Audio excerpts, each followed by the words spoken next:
I only have enough of these large parallel clamps to glue up one of the nightstand cabinets at a time.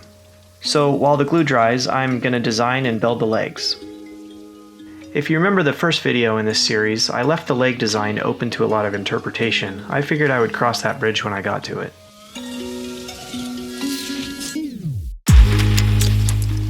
So here I am. This idea popped into my head that maybe I would attach the legs to the sides of the cabinet instead of from underneath. The design criteria were that the cabinet needed to be 8 inches off the ground to match the bed frame. And of course I wanted the style of the legs to match the bed too. So I started playing around with shapes and angles that were similar to the legs on the bed frame.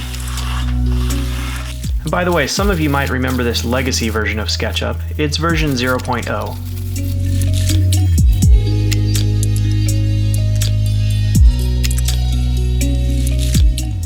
Once I settled on a basic shape, I drew out a more precise version.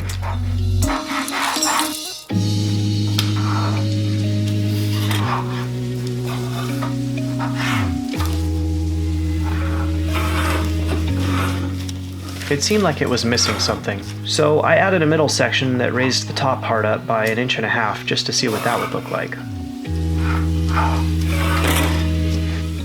Then I traced it with my Sharpie and cut the pieces out with the scissors. I like talking about design because it always seems like the carrot at the end of the stick for me. Figuring out how to build something always seemed kind of easy to me. As long as I had the right tools, I could come up with a plan and put it together. But design is abstract, and instead of one clear path to get there, you can go any direction you want. It's usually a problem of too many possibilities. If you find it as elusive as I do, or you feel stuck at the beginning, middle, or end of a project, try switching up your methods. SketchUp doesn't solve every problem. Cut some paper, build a model, give yourself something tangible to look at. And feel free to start with the obvious and work out some of the details as the project unfolds.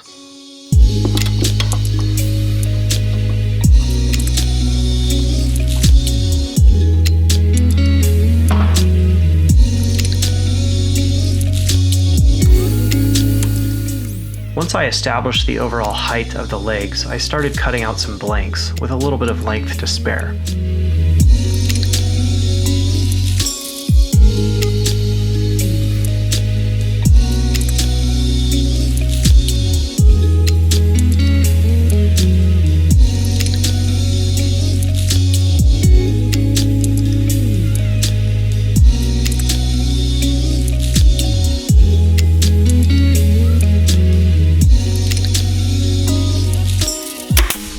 I shot a brad into the section that would be removed later just to prevent sliding until I tightened the clamps.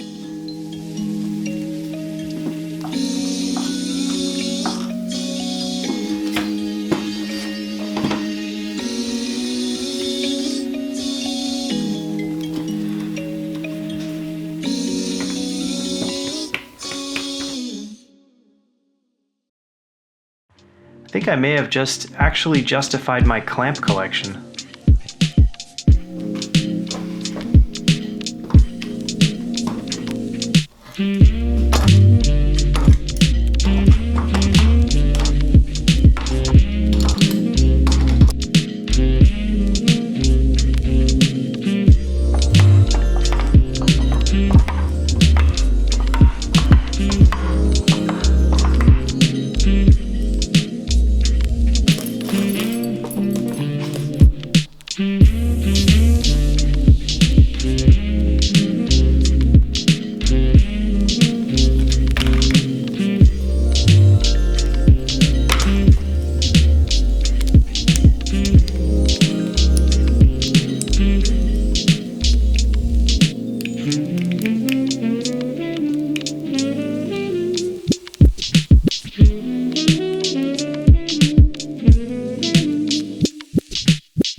wanted to true up all the edges of the blanks after I glued them up. And this edge right here needed to be my starting point. So to hold that edge parallel to the fence, I used this scrap of plywood as a referencing jig. And this is an operation that I can only do safely thanks to the new miter sled that Inkra sent me. So now I have one square edge relative to that middle section. And I did that a total of 16 times, 4 nightstands with 4 legs each. Once I had the first perfect edge, I could use that as a reference to square up the other 3 sides. 16 times. To square up the bottom of the legs, I had to start by once again referencing that middle edge. So I just used this Inkra flip stop partially flipped down onto the workpiece. And it worked great. And lastly, I cut them to their final length.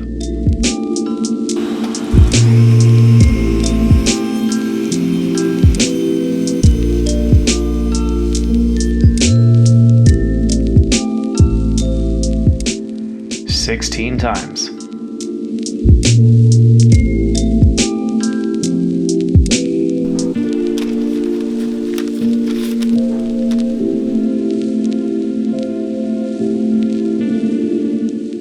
Next, I set up to cut the angles into the leg blanks. The precise angle and position of the cuts was fairly arbitrary as long as it looked good. They just all needed to be exactly the same.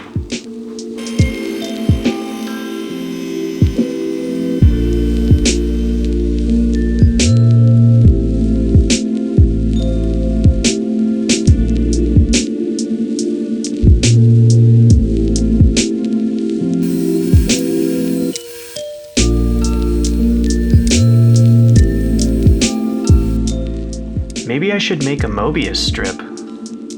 Huh. And just one last angle to cut, and the leg blanks should be done.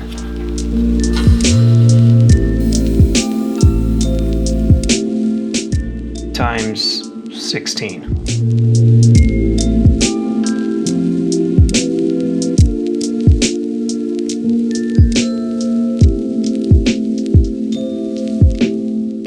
Here's one of the boxes after the glue dried. Looks pretty good. Hi.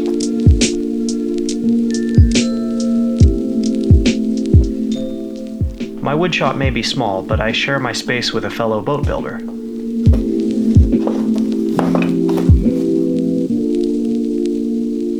3, 4, 5. 5 sailboats.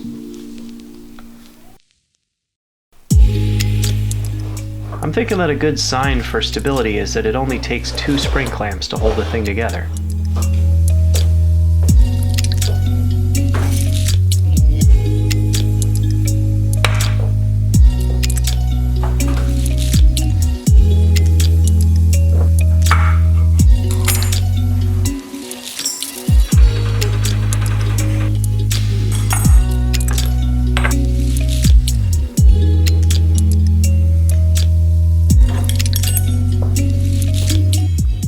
Most round-over router bits cut a simple radius that just looks like it was made by a robot.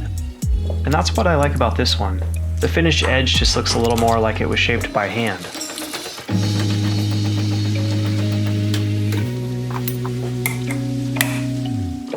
When you're using a router bit with a bearing instead of a router table fence, this little peg makes it a lot safer to start your cuts freehand.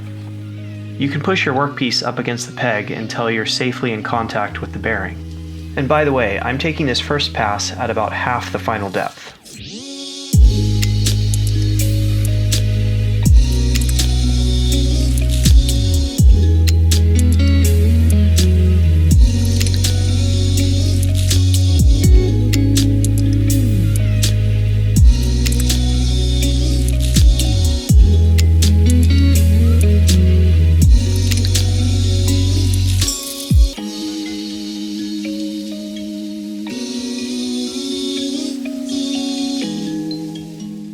I'll do the final shaping mostly just with my random orbit sander, but that's enough for now.